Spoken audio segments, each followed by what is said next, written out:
Hi everyone. Today I'm going to show you how to change the oil in a Honda Recon.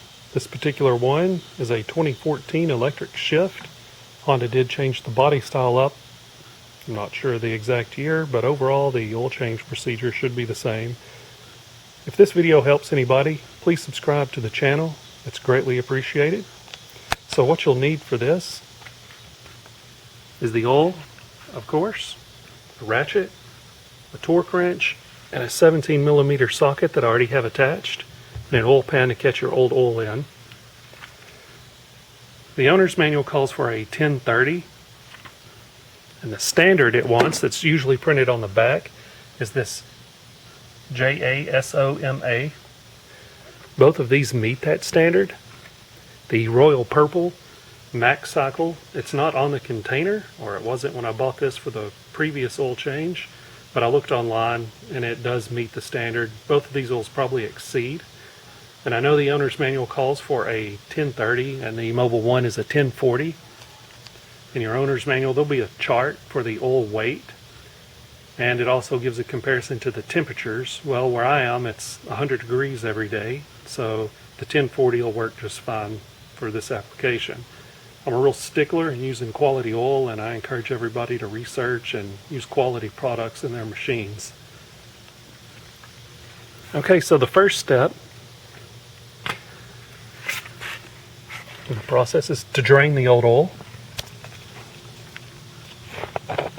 And if you go under the machine, it's real easy to spot.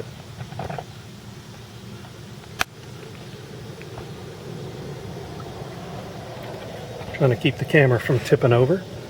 It'll be in this round cutout. The 17mm drain plug is in here, and I've already drained the oil so I could get in here and get a better shot with the camera. You just remove this. If you haven't changed the oil, it's going to start dripping, and when it finally comes out it's just going to run out everywhere. So have your oil pan under it and ready to catch it. You don't want that running all over the place. And then when it's finished draining, screw in with your hand as snug, and then put your torque wrench, and the owner's manual calls for 18 foot-pounds.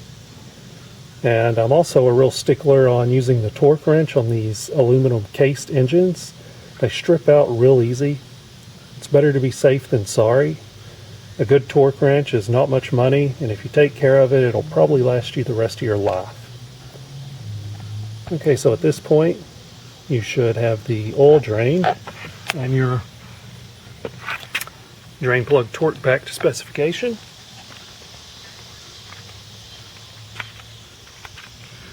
Okay, and on the left hand side of the engine is your fuel plug.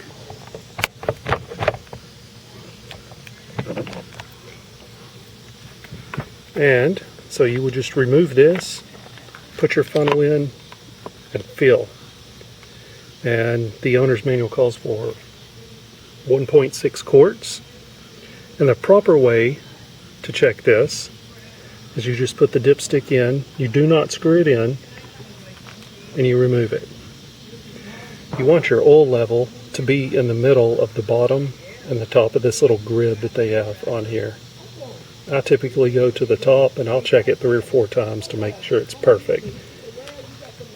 Generally I'll start it, let it idle,